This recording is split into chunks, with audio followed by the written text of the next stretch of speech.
Hello everyone, it's me, Vero. Yeah, let's address the elephant in the room. I just decided that it was time for me to start showing myself a bit in my videos, because why not? It's time for a little change, I think. So yeah, let me know what you think. Not of my appearance, I would like not to know that, but let me know what you think about me being in the videos without doing voiceovers much, because I don't like making voiceovers. Anyway, let's start with this video. Let's get this video going.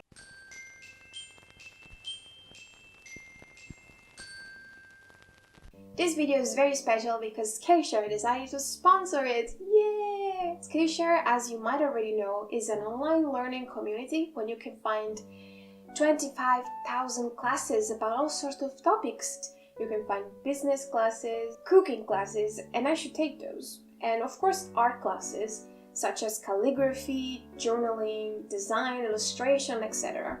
At the moment I'm following a lot of them because I'm gonna make a video about all the classes that I'm taking. And it is also very affordable because with less than $10 per month you get access to all of the classes. And now it's the special thing, the first 500 of you that will use the link in the description box will get 2 months of free Skillshare, premium Skillshare. So go ahead and hurry up and check it out, and so that you can really understand if you like Skillshare, and you can really try it a lot. For 2 months, guys, it's a lot. So yeah, I hope this is helpful for you. As art beginners, it's always helpful to have someone that can teach you stuff. Let's talk about the vintage journal that I'm gonna make in this video.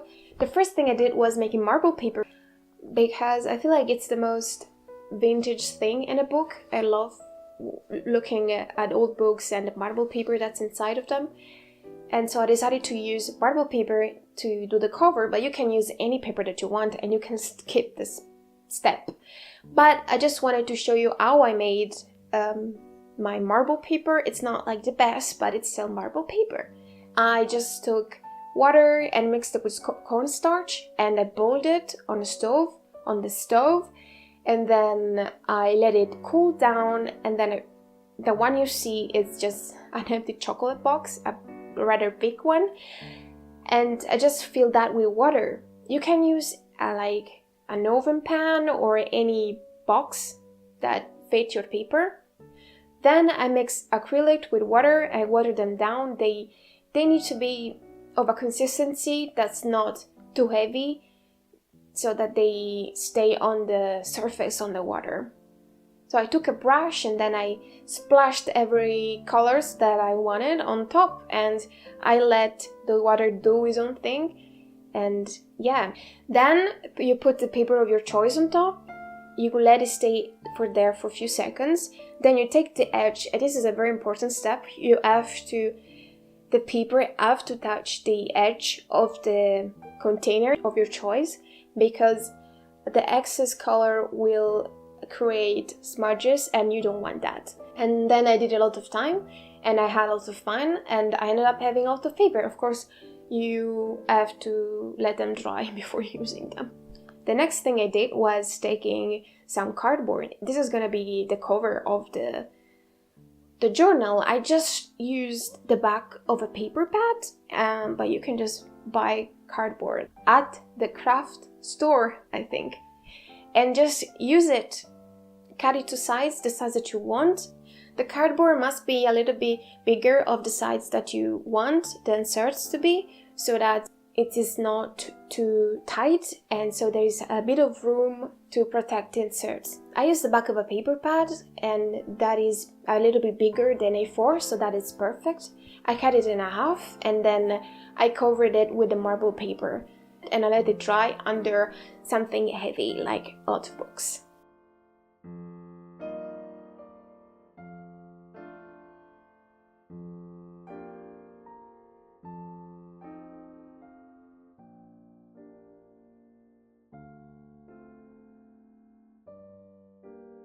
Once they dry, take them out, and you need a long rectangle of fabric in my case, but you can just use thick paper to do this. You don't need to use fabric.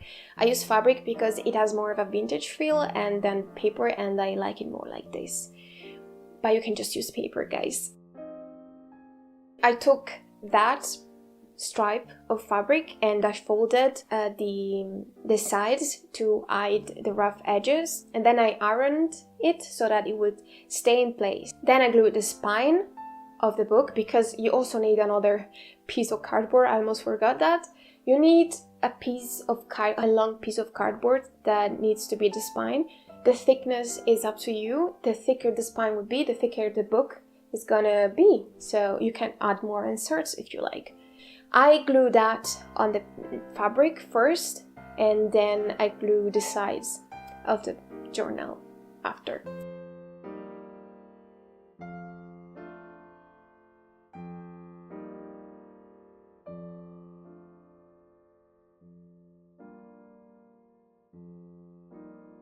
To make the part inside, I pretty much did the same thing.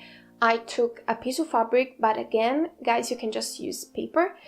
I cut a rectangle of fabric and I put it onto my cover, and I just started folding it to make it to the right side. Then I ironed it again and I cut the excess fabric so that it would fit nicely. And then I put a lot of vinyl glue, because I use vinyl glue to do everything, and I glued it. Now, before this dries, you also need, I use 3, you can use more, you can use less, 3 elastics so that you can insert the journal in there. You need to put glue on them, and then you have to insert under the fabric of the spine, because like this they're not visible. And to let them dry, you just take a clip and clip them there so that they don't move. So you let it dry and that's it. You've got it, your journal cover. It's very easy. Let's move on to inserts. I'm gonna show you 3 methods. I'm gonna tell you about 3 methods you can make them.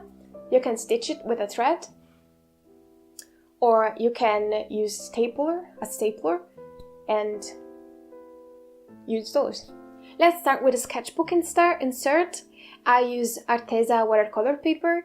I fold the paper in 2, and to fold them I use one of those nail things that you use to stick strass on your nails. I always use those things to fold the paper because they're rounded and they are like a pencil.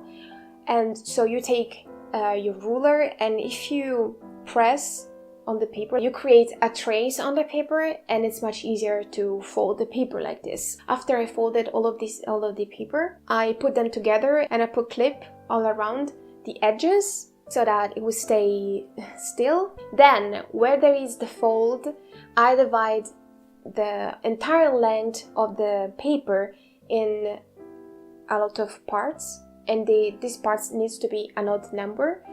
And then with a pin, I poked holes in that.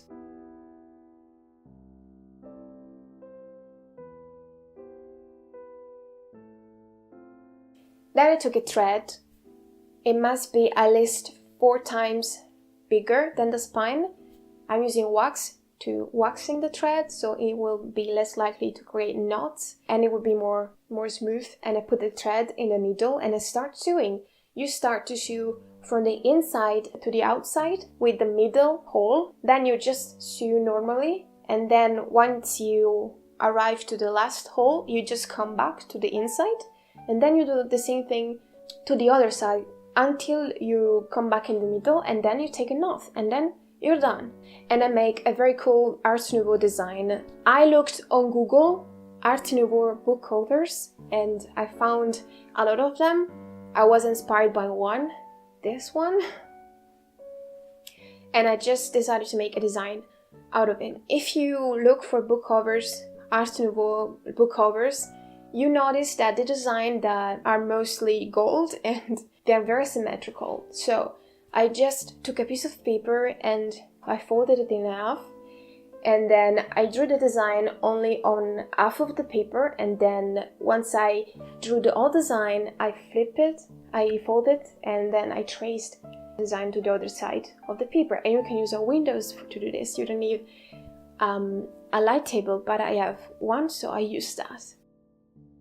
You just need to trace the design on the sketchbook cover, and you can use transfer paper, but I didn't have any of those things, so I just took a piece of paper and I used chalk, and I put the chalk all over the paper, and then I put the chalked paper on the back of the design, and I clipped it onto the sketchbook cover, and then I just, with a ballpoint pen, I traced the whole design, and the design is perfectly transferred on the sketchbook cover. And then I used a nib and some gold ink. This is one from Winsor & Newton, and I just ink it, and now it's gold and it's super cool. There is a big news, because you can find the same design that I did. I made it on the computer and I just put it on my blog so that you can download it and use it if you want. I've also included the printables of the pattern of the paper. I made grid paper, dotted paper, line paper,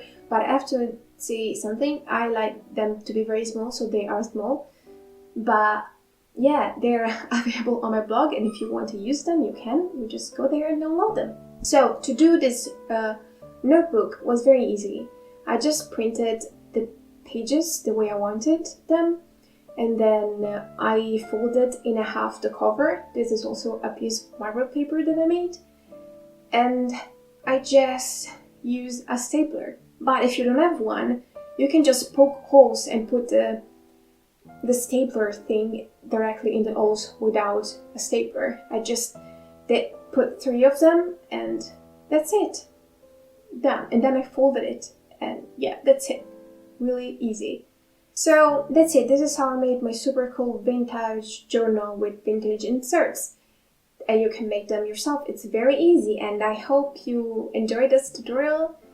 And you know, since I was making it anyway, I decided to film me making them. I know there are lots of tutorials anyway, but this is how I made it, and I hope you enjoyed it anyway, and thank you for watching! Remember to click on the Skillshare link to get 2 months of free trial. So yeah, bye bye! I hope you enjoyed this video. Like, let me know if making videos is like worse than voiceovers, because I will disappear. Anyway, thank you for watching! Bye.